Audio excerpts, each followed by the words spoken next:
Once bitter enemies, now unexpected partners. As Syria hints at peace with Israel, and Trump readies $1 billion arms blitz in the Gulf, a bold new map of the Middle East is being drawn, and the stakes couldn't be higher. From Damascus to Tel Aviv, a whisper of peace. From Riyadh to Washington, a roar of deals as Syria flirts with Israel and Trump eyes a $100 billion arms bonanza. The Middle East enters a high-stakes remix of power and diplomacy from the ashes of war.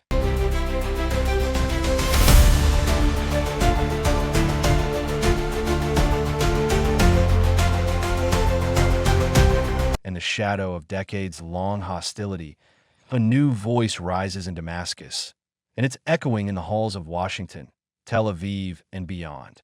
Syrian President Ahmad al-Sharaa, once a militant commander, now wears a suit and with it a promise that under the right conditions, Syria could normalize ties with Israel, join the Abraham Accords, and reintroduce itself to the world. It's a dramatic shift. For decades, Syria and Israel have stood on opposite sides of a tense, often bloody divide. The Golan Heights is still a flashpoint. The memory of war is still raw. But now there's talk of peace. Two Republican congressmen, Cory Mills and Marlin Stutzman, were the first U.S. lawmakers to meet with Syria since Bashar al-Assad's fall behind closed doors.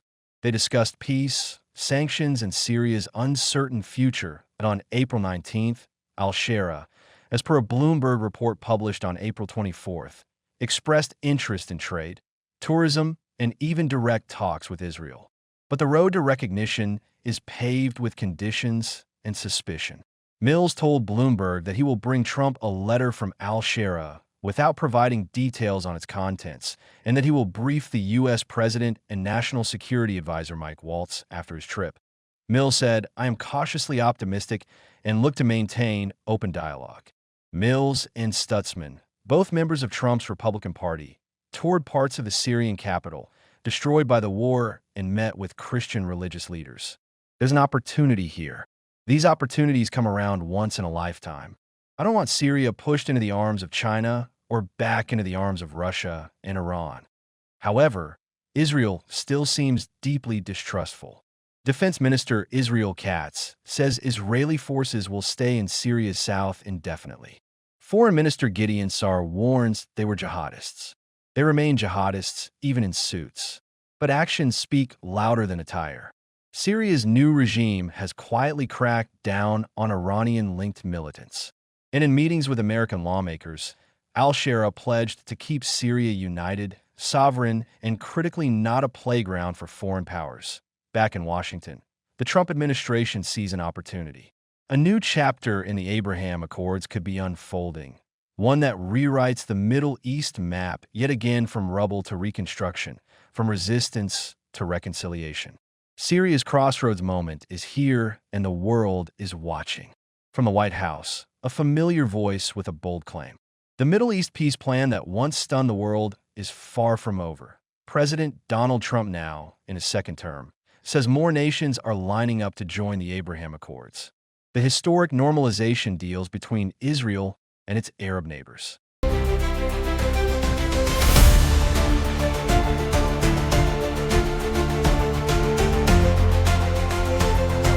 They say for the Abraham Accords.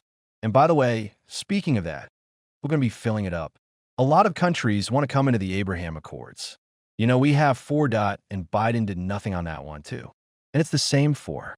But they're great countries, and they were brave doing it. And it's worked out very well. And we're going to be building up the Abraham Accord. They're going to be, I think, filling it up, Mr. Gray, very rapidly. Trump sees the potential for a second wave, a broader, bolder alliance stretching from the Gulf to North Africa and possibly Damascus. But peace in one corner doesn't erase the tension in another. Iran's nuclear ambitions still loom large. President Trump on April 24th said U.S. attempts to broker a nuclear deal with Iran are going well ahead of technical talks between U.S. and Iranian delegations in Oman on April 26th.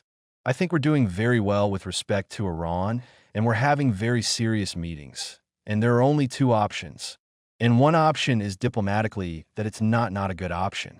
And I think we're doing very well on an agreement with Iran, but that one would do a lot of things, we'll say. But that one is well on its way. We could have a very good decision, and a lot of lives will be saved. In an interview with Time magazine published on April 25th, President Trump expressed confidence that Saudi Arabia will soon join the Abraham Accords under the Desert Sun. A deal of staggering scale is about to be inked, and behind it, President Donald Trump returning to the kingdom where his foreign policy wants to fly. As per Reuters, Trump is preparing to unveil a massive arms deal with Saudi Arabia, reportedly worth more than $100 billion during a high-stakes visit to the Gulf this May.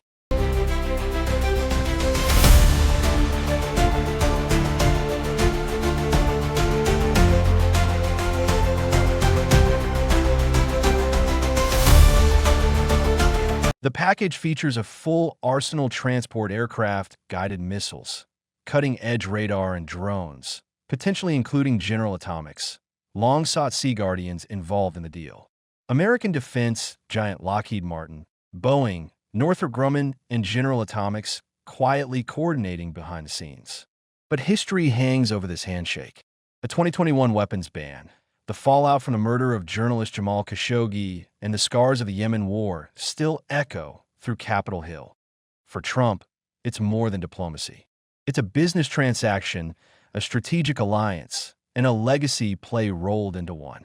But the backdrop is tense. Tehran's nuclear program advances. Israel grows uneasy, and the Gulf once again becomes the chessboard of American foreign policy. From May 13th to 16th, Trump will tour Saudi Arabia, Qatar, and the UAE. On the agenda, arms, oil, and Iran, and a regional realignment with global implications. Our defense relationship with the Kingdom of Saudi Arabia is stronger than ever under President Trump's leadership. Maintaining our security cooperation remains an important component of this partnership, and we will continue to work with Saudi Arabia to address their defense needs. Some see a stabilizing move, others a dangerous escalation. But one thing is clear: Trump's return to the Middle East isn't just about peace. It's about power, weapons, diplomacy, and legacy. This is the costliest chapter yet in Trump's second-term foreign policy. And it's only just beginning.